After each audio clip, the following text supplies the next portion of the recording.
cups? Like 160, 2 cups. 165 is 1 cup. I know that. 78 protein, 127 carbs, and 44 fat. Jared, you got a shout out. Take your hat off. Or can you go backwards with it? Does that work? Yeah. You know, I put it back on. Your bald spot shows a lot. No, it doesn't. Jared, no, it doesn't. Don't listen to him. Don't listen to him. Because everybody wants that. I'm not saying I don't want to talk about Trent. That's not what I'm saying. Yeah. I'm just saying, talk about the industry as a whole, any bullshit facades. Yep.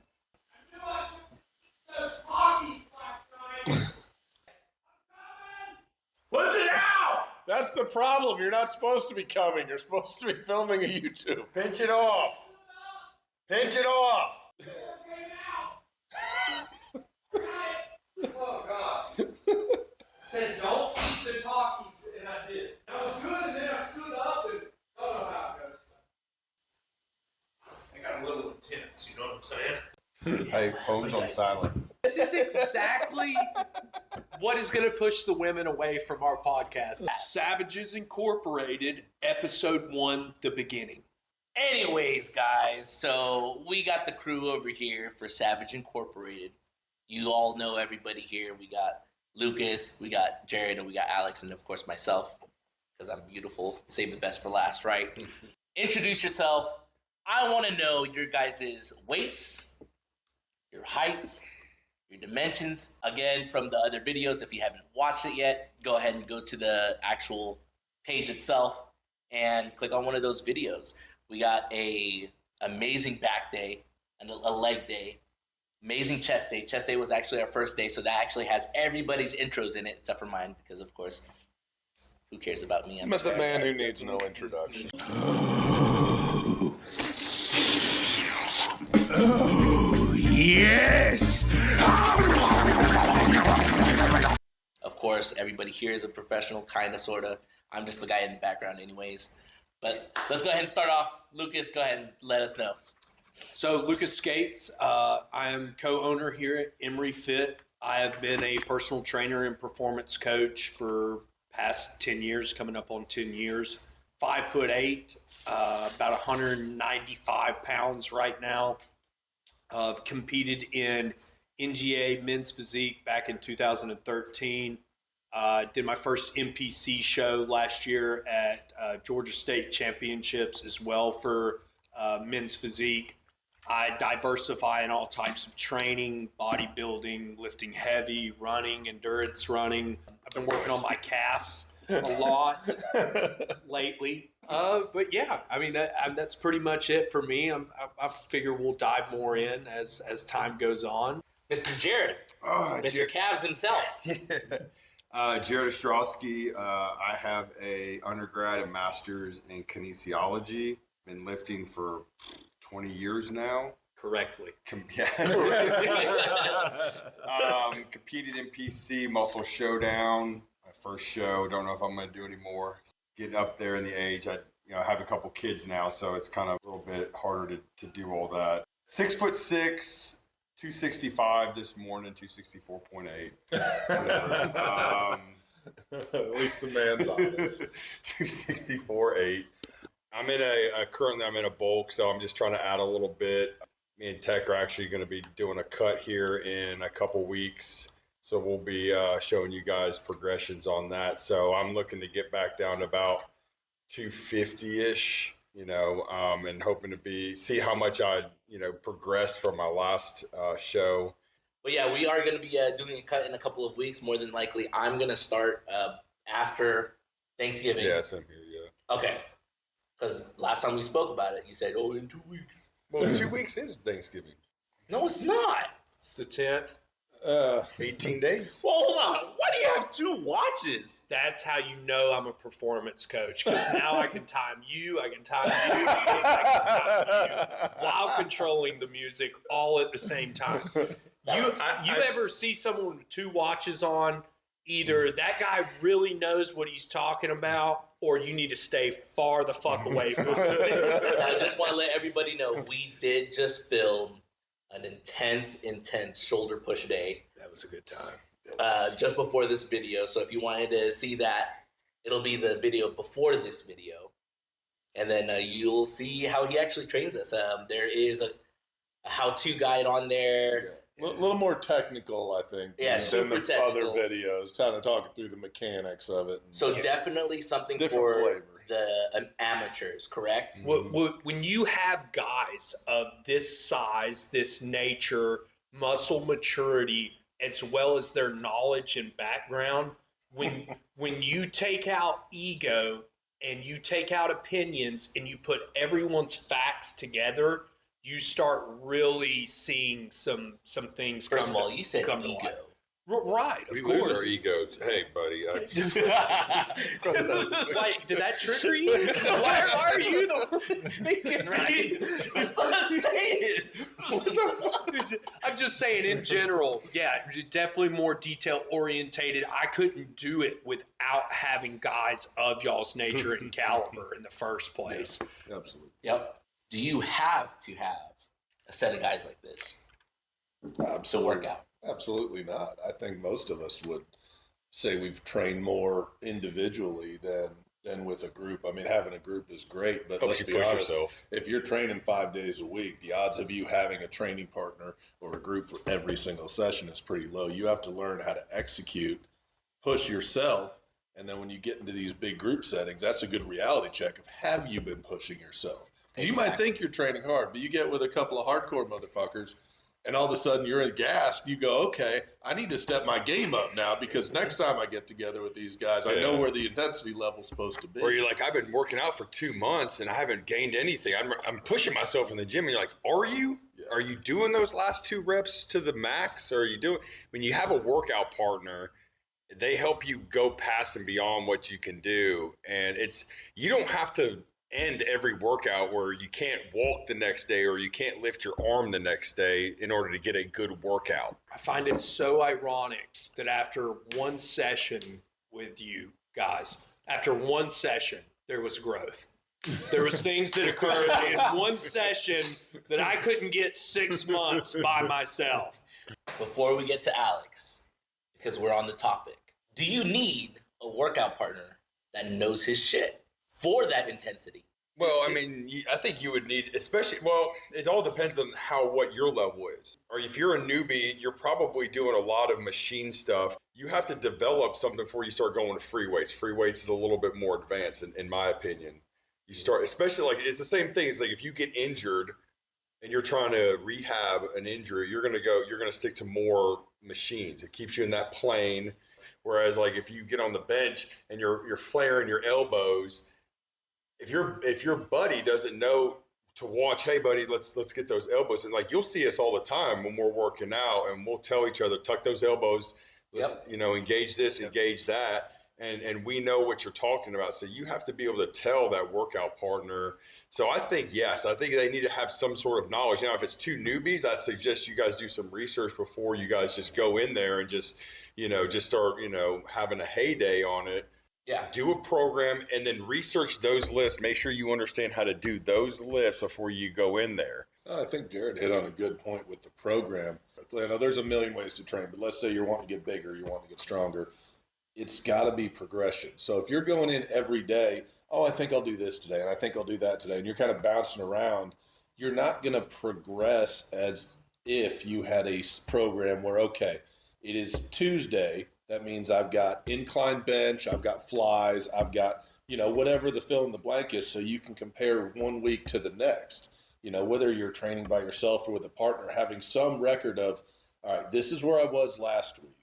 I'm going to come in this week and either try to do heavier weight with the same form, or I'm going to do more reps with the same weight, or I'm going to slow those fucking reps down and get a better connection. If you're not doing that, you're not going to get stronger because your body's not going to adapt. That's the thing about the body, and Lucas would probably go into better detail.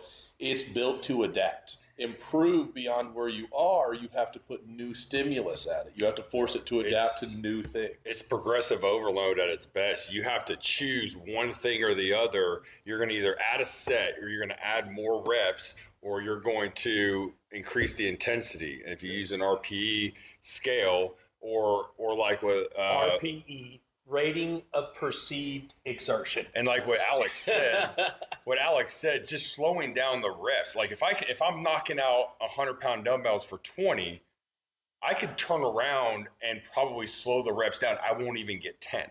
Yep. So that's a whole big difference. And when he said mind to muscle connection, that's a great point, because although I can push out 100 pounds, but am I really focusing on that?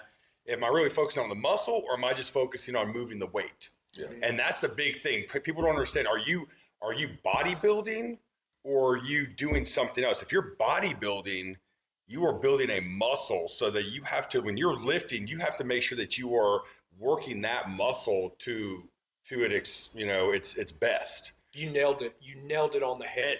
Diversifying and choosing the difference between a weightlifter, a bodybuilder, and a power lifter. Or an athlete, someone who's right? You've got to understand what your true goal is, and based off of that goal, then you modify your training by using a program, right? Focusing on negatives, cluster sets, drop sets. It's quality over quantity. If you're doing a chest day, we typically do 3 or 4 exercises in a workout session.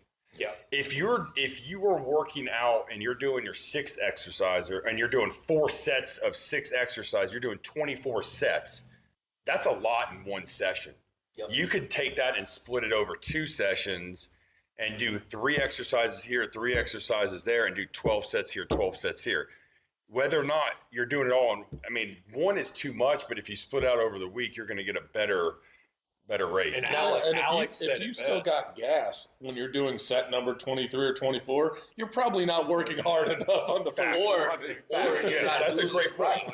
Yeah, I mean, if you're on your 3rd exercise on the last set and you go, oh man, that was cool, and you're like, oh, I'm gonna do another exercise. Well, it's like, you got to debate. Yep. How are those first 3 exercises? So I'm going to bring something up that I think some of us may have even forgotten about, and I'm an application guy. All right, I'm not the yellow in the crayon box. That's not my Why does it job. have to be yellow? No, I don't need anger fucking management. I need people to stop pissing me off. You took that the wrong way. He took that the wrong way. No, I didn't. Come into our sets by the Wait. Before you say that, Alex, tell us about yourself, because it's part of the question. That's it's part of the question. I like it. Let's pivot this 100%. All right, Alex Hopkins. Let's see, going back to the beginning, I've been a gym rat since I was a teenager. I love putting a dumbbell on just racking it, putting weights on bars and moving it around.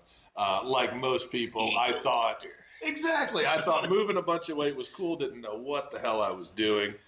I got into bodybuilding seriously in 2020, and I say seriously in that I was actually bodybuilding. Prior to that, I was a gym rat with a drinking problem. So I drank a lot, and things got out of control. And so when I got sober, I said, okay, I'm not destroying my body this way anymore. Let's find a new way to destroy it. So we hopped into bodybuilding. Yeah, the thing, when I say taking bodybuilding seriously, the diet and everything that goes along with trying to truly be a bodybuilder, not just going to the gym, was the part I was missing. So got with a great coach. Shout out to Andrew Goodrow, who was my mentor and sage through the first several years of my bodybuilding career. I turned pro as a natural in the PNBA on my 2nd competition. So I had a 2nd place and then an overall win to get my pro card, and competed 3 times as a professional natural athlete.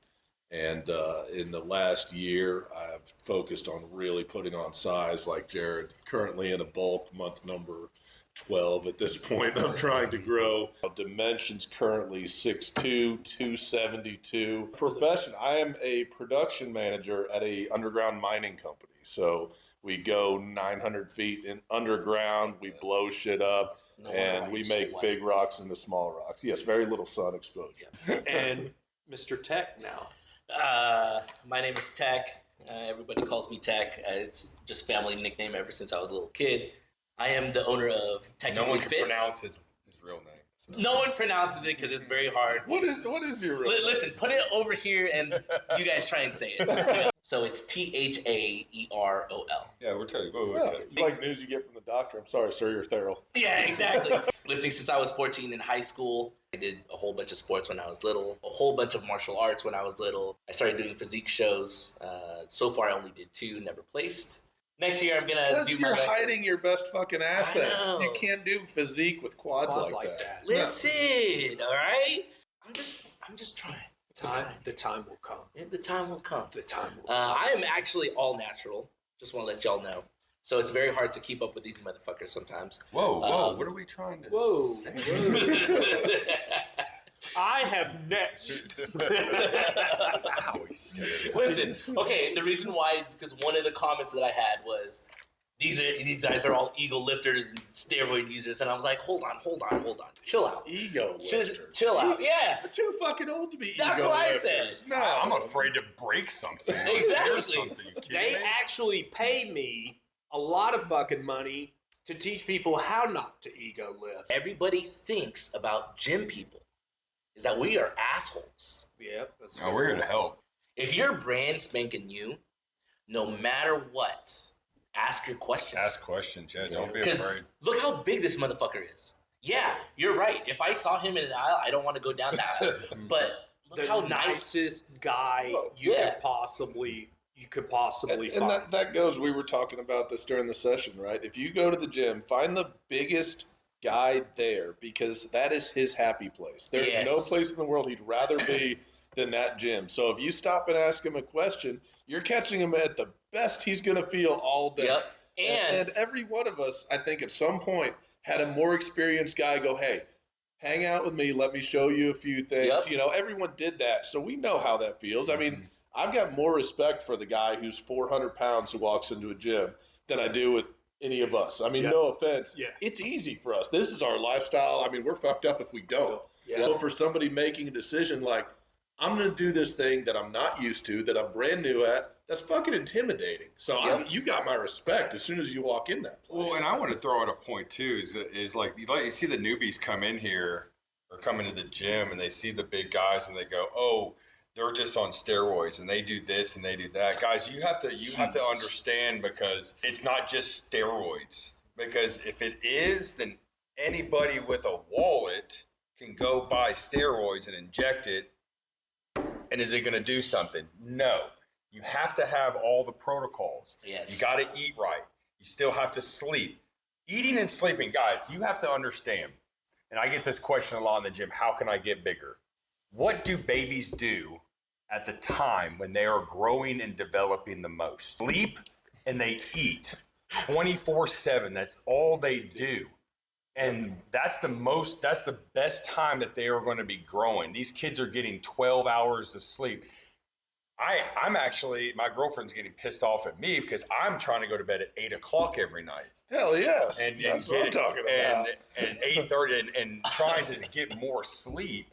Yeah, don't come in here and just think, oh, it's just steroids. You know, they're just going to eat pizza and doing all this. No. Listen, what did you have just now? Chicken, rice, or steak, rice and steak. peppers. Yeah. It's healthy stuff, and we go and we sleep, and we go and we train properly. We don't just go in there and move weight. We have a program that we go on. And then, yes, if you take extra stuff, it's, guys, you have to understand what steroids do. They help you recover faster, go through that protein synthesis faster so that you are able to train again at a shorter time period. Now, I just want to let you guys know, throw that away if you're fucking young. Yes. Please. Yes. Please. Like, I saw, like, I forgot to mention, 14-year-old, 40. right? Hey, I'm 43. 36. I mean, we're 29. you know, 35. Legally in Yeah. the state of Georgia, we are in no way, shape, or form endorsing the consumption of anabolic steroids. Yes. Let me I hit was on, like, let me hit on a point. You're going so hard at this. Let me hit on a I was like, point exactly. Well, no, that's to what I don't this. want. I don't Yeah. want these kids just to go in there and go, Yeah. I'm just going to get on steroids. I'll look just like this guy and that So guy. really good buddy of mine. I'm just gonna describe him. He was tall like you. I mean, trying to fill out a frame, right? You know, that's the hardest thing for tall guys is to fill out a frame. He starts taking gear, very smart, knew what gear to take, did all his research, and he made less progress on a cycle than I did as a full natural prepping for a show. Just eating products. It was the food. His diet was hit and miss. He'd eat good for 2-3 days. He'd eat like crap for a few days, not tracking his food, not being consistent. Don't know what his sleep was like. But a full natural me put on 10 pounds of muscle that year, and he was geared up and put on 3 or 4 pounds of muscle. Food is the most anabolic thing. Yes. Possible. Yes. Fixed his diet, got consistent with his sleep, with his rest, everything that we're talking about. And then the growth started happening when he come off his cycle. He put on more off cycle eating right than he did on gear. So, guys, gear is not this one solution to everything. It's good for 5%, right? So that's a 5% difference. If you're not doing everything else, that 5%'s shit. It's a waste and of more time. is not better. You can't just go and take grams of freaking whatever a week and expect to be like, oh, I'm going to look like Ronnie Coleman the next day. It ain't going to happen. This is a prime example of like 40 years of experience put together into a conversation, and everything that these two guys just talked about, the way they said it, the information that they're talking about, the topics, is literally one of the least meathead, anabolic, fucking endorsing, like it. The way y'all two just talked about training, diet, all of those aspects first, and the anabolics come last, if ever, is a prime example of what the public needs to hear, especially the younger generation. So, hence, for example, when a young kid comments like ego lifters or whatever, That just makes me so laugh so hard. Do you so see what that is?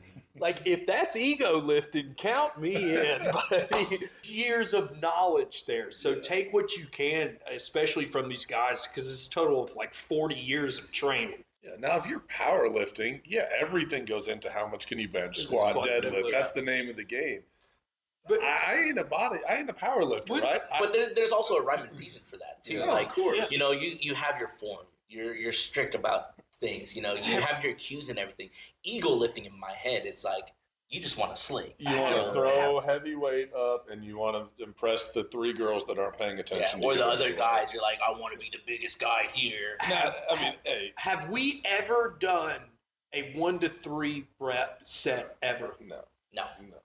No need to. I think the minimum that we do is like 8 Probably to 10. Probably minimum. Right. I'll say 6 for me. Six depending on for you to try and label ego lifting in the 8 to 12 rep range. Like what are we getting at here? Yep. And when you see Tack throwing 6 plates on a hack squat, it's because he is built up. He's done 1, 2, 3, worked all the way up. So 6 is now where he needs to be to progress. It's where you need to be better than last week. We didn't start off going, I'm going to do 6 fucking plates because it looks cool. It's like, no, I'm going to get everything right with 1 plate on a hack. My form good. I'm going to make sure I can feel it in my quads. I can feel the extension, and I can get a good exercise. And when I start getting into that 20 rep range, okay, time to add some weight, and you work up from there. You're not seeing anything on camera in these videos that doesn't happen when the camera's off. All of this training has been done for years before you ever got invited into our lives and got to see any of it. I will say, it does change a little bit, right? Because we want to make each other better. Oh, God, yeah, absolutely. Because, like, let's say, for example, when we were doing chest day, huge amount of weight, 110 pounds. I was even telling them, like, I don't know if I can do 110 pounds on flat. Incline. It was incline. Well, technically, it was a Slight 30%. incline. It was like 10%. Anyway, it wasn't enough, right? But I was getting to the point where, like, I was starting to use my shoulders, and that's something that you don't want to do. But what it did for you and what it does for all of us is it resets our standards. Yes. So when you bring 4 guys in together with this amount of knowledge and experience, you're recalibrating your standards now. Yes. And it's the whole point of, like what I was talking about with Noah, when that kid came in to our workout on Saturday. Great guy. Good job, Great Noah. guy, dude. Come back. Asked a lot of awesome questions. This is the crazy thing, though, and this is what you have to understand about human psychology as well. This is a complete newbie, all right? Within 20 minutes of him being with us, he was already yelling 315 pounds. That individual, that kid, wanted to learn how to properly train, push the limits without hurting himself. Well, and that was a good point with the whole, like, not lifting too much. Like you said, Noah came in there and we got him to do 315. Started at 135. But then he was like, I think that's too heavy. I can do it, but I don't Want to ruin the form. I don't want to ruin the form. Yep. So, and that's what we see a lot in the gym. You see these guys and some girls, you know, they're squat. I always see it on the squat, and they're loading up plates, and they start out with 135 and they do a quarter squat. And then they're going and they're adding more weight. And I was like, and I'm sitting there back and I'm looking at it and I'm like, no. You probably need to drop it to 95 and let me show you how to properly do it. Can you just stand up, please? Just stand up. Like, look at him.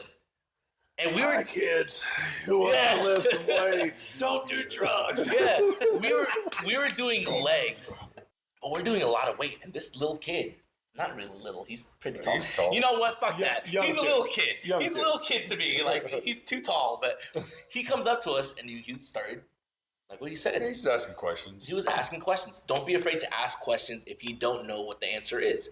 If we do not know the answer for some odd reason, there's 4 of us here. Yeah. You know, like, not saying that, you know, There is nothing worse.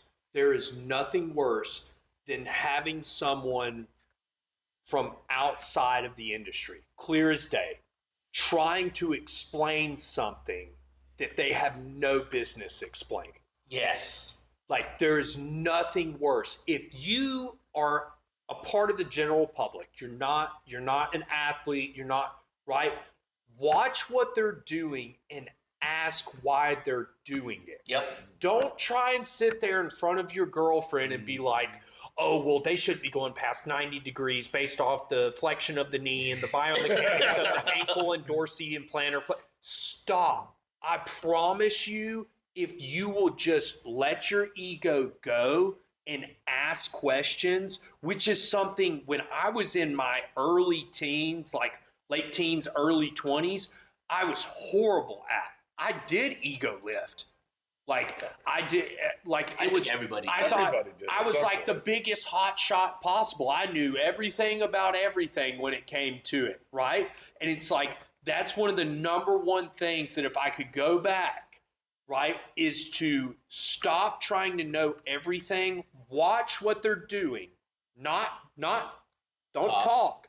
Don't talk. Watch what they're doing and then ask why they are doing that specifically. And understand it. Well, and that's another thing too. Is I want to piggyback on this. Is not everybody can teach you how to do something. If that person is squatting 500, pulling this, they might not know how to teach you how to do something. Okay, I'm a teacher. And you know there are a lot of people who are very smart, but they don't know how to teach. Okay, so you know, and that's why like these kids will go online and they're you know watching these videos of people doing exercise, and sometimes you look at it and you go, no, that guy's teaching it the wrong way. Yep. That's not how you're supposed. And these kids are looking at this guy because he's cut and he's jacked, and oh, he must know everything.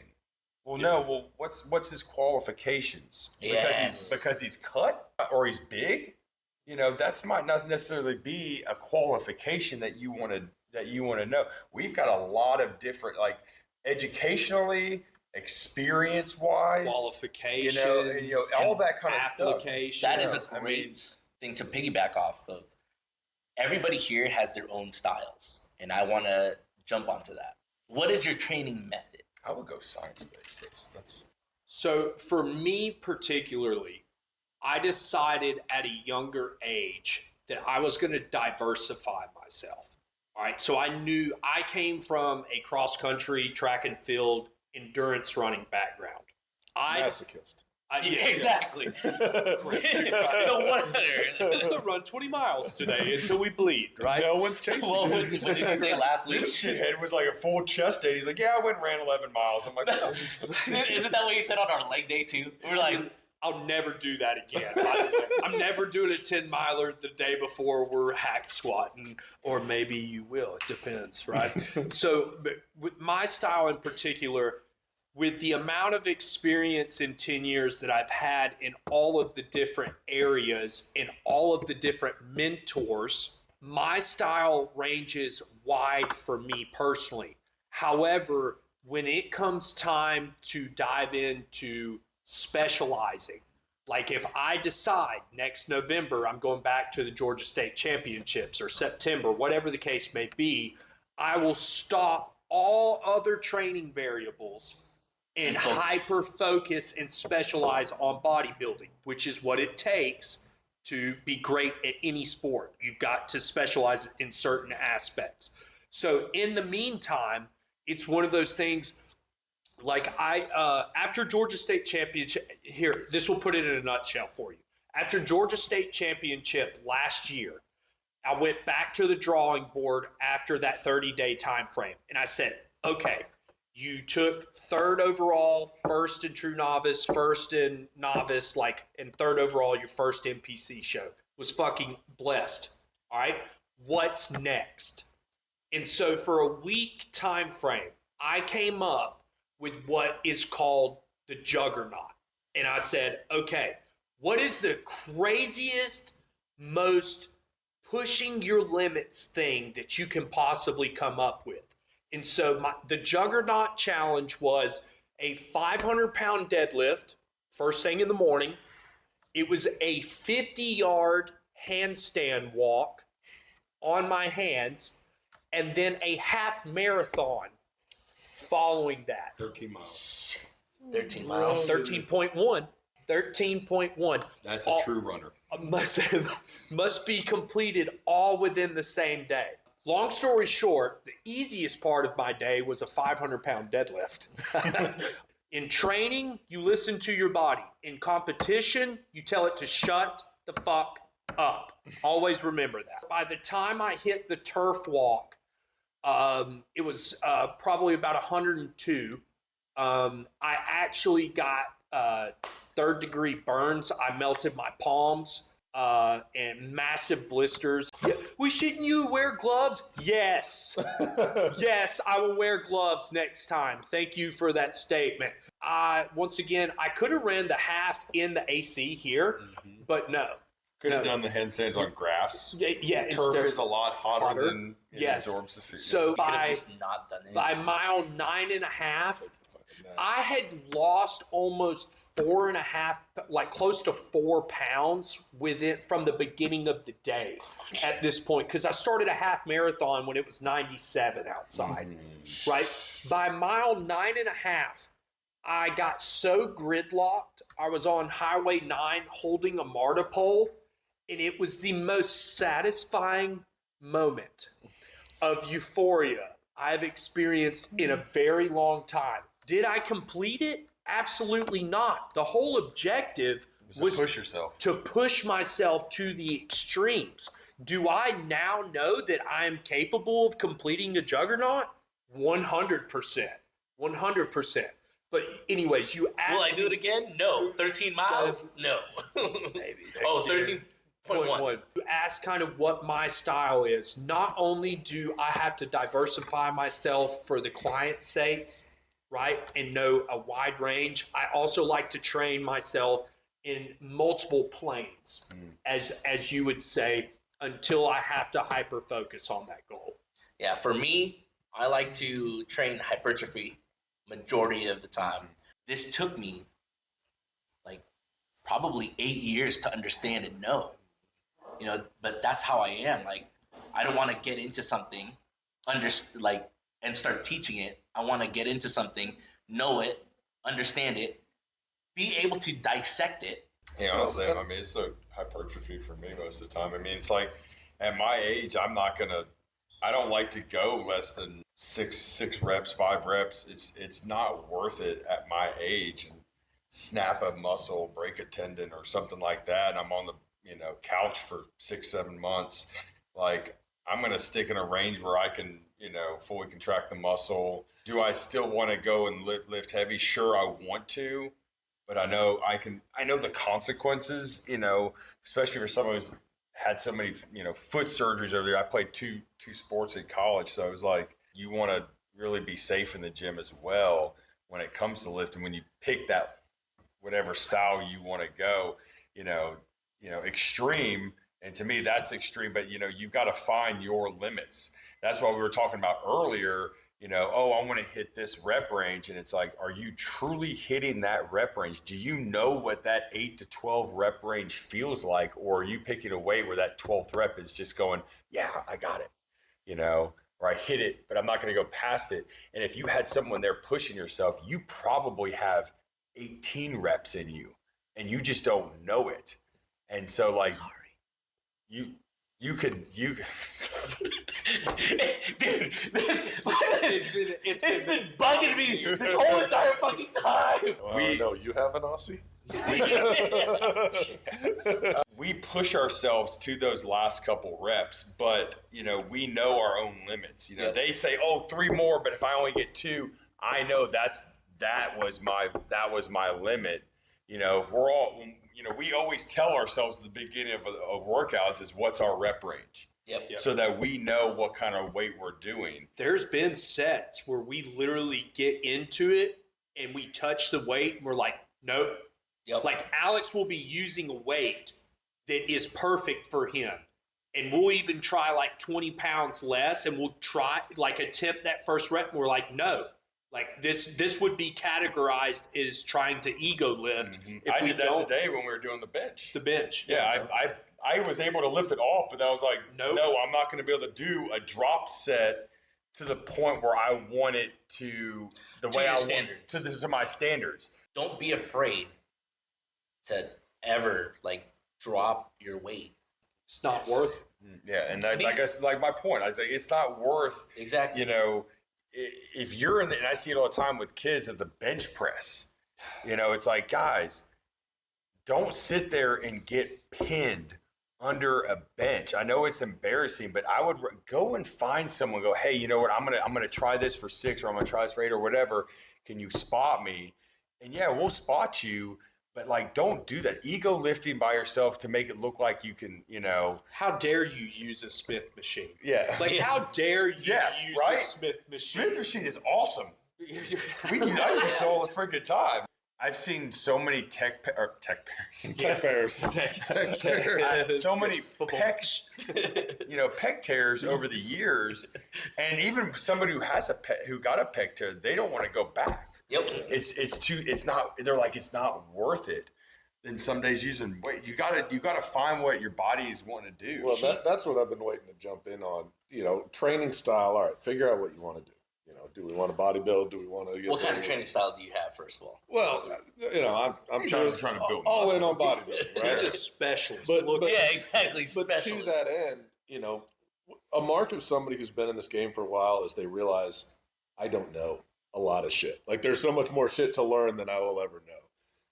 I've learned just, through trial and error, certain muscle groups like certain rep ranges. Like me personally, 8 to 10-ish, 6 to 10 on legs, that's where I grow. Shoulders, I'm in the 15 to 20. Like that's what I have to do to get any sort of shoulder growth. Yeah, I had like I had like twigs here for 3 years because I kept going, okay, I'll do 8 to 10. I'll do 6 to 8, on the shoulders because that works great for my quads. Well, shoulders, biceps, triceps. Well, your leg's biggest muscle in your body is going to require a different rep range than a smaller muscle group. So Please. play around with stuff, right? You can do higher volumes. You can do drop sets. You're gonna, and everybody's individual. You talked about that in the workout today, right? The hip insertions, muscle insertions. Look at the way Ronnie Coleman trained. Greatest bodybuilder of all time, right? Yeah, buddy! Phil Heath, who was right behind him, some would argue better, not me, but some, completely different training style, right? And there's the two best people in terms of Olympians, them two and Lee Haney. Yeah. None of them trained the same. No. Ronnie was heavyweight, yeah, buddy, couple of reps. Yep. Phil Heath was high volume, low weight, kind of Jay Cutler style, where you just throw a ton of volume at it. They got to the best of the game. There is no one size fits all. You have to figure out, what can I do without injuring myself? What can I do to get a response? What can I do to get growth or to get progression? Maybe you're not into growth. Maybe you're trying to progress. It's going to be individual. And if you don't have the ability to shut the ego down and say, I'm going to ask somebody, I'm going to seek mentorship. I got to start at this weight. Or I got to start at this weight. You're going to beat your head against a wall and not make any progress because you've got to figure out what works, what doesn't. I didn't know how to RDL correctly until a month ago. Hey, can you fix my freaking RDLs? And like that, it's a whole new game. All of a sudden, I feel a hamstring. So just because you've got time in and you've been doing it, you're never going to stop learning. Talk to somebody and say, hey, I don't feel this the way I should. I'm getting a low back pump, and that's about it when I do RDLs. Yeah. What can I do? And we've talked about it, right? You video yourself. That's one way. If you don't have an experienced eye or a coach, find somebody, take a video yourself and then show it to, hey, does this look right? If you don't have a one-on-one person there with you. 20 years of experience, specialist. He had one movement pattern that he couldn't find a connection with. Yes. I gave him like 1 or 2 different cues, and all of a sudden he was able to connect to his RDL way better. Fast forward a couple weeks forward, we're trying to go over a back double bicep. Jared couldn't figure out how to open his lats until 20 years of experience came in and said scoop with the elbows. Mm-hmm. Yeah. And all of a sudden it's like, boom, he found the connection. Yep. It's not about being right. Yes. It's about understanding and listening to different cues and angles and concepts. And then if it works, right on. Right? And you can only get that from experience. And it's just like with anything in life, you're going to fail. Oh, yeah. Yes. You have to expect failure. No, you need to fail. You need to fail. I mean, that's the only way you get better in life is understanding what not to do, and that will get you the right path and whatever, yeah. I was a janitor. That's how I started. And who would do that to a beautiful man like this? But I'm saying, you know what I'm saying? That was 10 years ago. I was scrubbing free membership, right? And it was like, that's actually how I met Jared, was at that gym. But at the time, I was like, dude, what? You're such a bum. What are you doing with your life type of thing? But I made an executive decision, and that's what got me to where I'm currently at. And it's funny. This is your third gym. Technically, it'd be my second gym facility that I've owned. But long story short, without going and starting as a janitor, there's no way I would have gotten to where I'm at, where I'm at now. And it's like, if I could go back and do it again, I 100% would. Yep. Well, I can't really say much. I used to be a sushi chef. But that's why I looked so good, was because I was always on the move, playing with knives, cutting myself up. That was the only cut that I have ever had. When I was doing my master's and I had to, I'm in there training athletes at North Georgia. I designed the strength and conditioning program there. You got your cross country, who's a different breed. Yeah, you're not trying to put muscle This on guy those right guys. here. You've got cheerleaders who you're trying to just explosive. That's us. That's Explosive. Osmogen system. Yeah, it's a 7 different seconds, yeah, it's shot putters. Yeah, and then you've got softball players, basketball. You got a whole variety, and it was just like sitting Different back training and I'm styles that you going have to like, I could do almost the same, but it was like it's different aspects. Like when you're talking about training style, it's different. You're training from a bodybuilder, a power lifter, an athlete. Mhm. It's different aspects. If you're an athlete and if you're an athlete in high school or college and you were training like a bodybuilder, Yep. don't do it. Don't do it. If the people you're hanging around with and you're trying to specialize and do different aspects, if you never hear the phrase, I don't know, that's probably a red flag. That's a red flag. That's a red flag. No one knows everything. No. And there's times where I'm like, Alex will ask me something or I'll ask Jared, and it's like, I'm like, I actually don't know what the biomechanical X and Y axis of the flexion and the extension, geez. right? And I have a neuromuscular therapist on staff here who's a national power lifter. People come to me, clients come to me with like, this is my teres minor intraspinal. I'm like, Katie, hey, can you teach me a little something, right? So Hey, it's Katie, like, we're gonna get you on this podcast soon. Katie would be awesome on the podcast. We need to get a bigger table. Yes, her and her husband too. I got to introduce y'all to him. He's a fucking awesome guy too, as well. So we need to invest in another table. I can make corporate can make that happen. We have a lot of projects Yeah. for sure. We're going to be going into his real life, getting everything, showing you guys exactly what it takes to be that six figure, what it takes to show. The real part of the industry, real Yes. people, real lives, real problems, how we deal with those, how we train them. The real part of the industry that needs to be shown. Yes. Not the Lamborghinis and Ferraris that are leased. No, the 4 a.m. Like, okay, The work. it's We're time gonna for be the showing the Mustang. work. It's right. Yeah. American muscle. We're going to be it's showing time. the work on that one. We're also going to have Jared and I's little cut, our little journey that we're going to be going through. And I'm telling you, watch this guy. Yeah, this guy. Watch this He's He's guy. got about Next. 6 months before he cuts. Yep. So there's going to be a lot of things going on this channel. We're always going to have something going on every single week, no matter what. We're going to be dropping a video every Monday at 5 p.m. We got a lot of stuff in store. This is Savage Inc. If you got questions or topics that you guys want us to discuss, Yep. leave a like or leave a comment. Let us know what you guys want us to do. We can do, one of the comments that we actually had is an ice bath challenge. Oh, where fuck. we're all gonna. We can make that happen. Yeah, it's gonna be a great time. We're gonna have a great We're time. gonna have a great time. But thanks for watching and stay tuned. We got a lot in store for you guys. Deuces. Later. Savages Incorporated. All right. You guys had those fucking brownies there. Don't forget to like and subscribe. Peace out, Girl Scouts.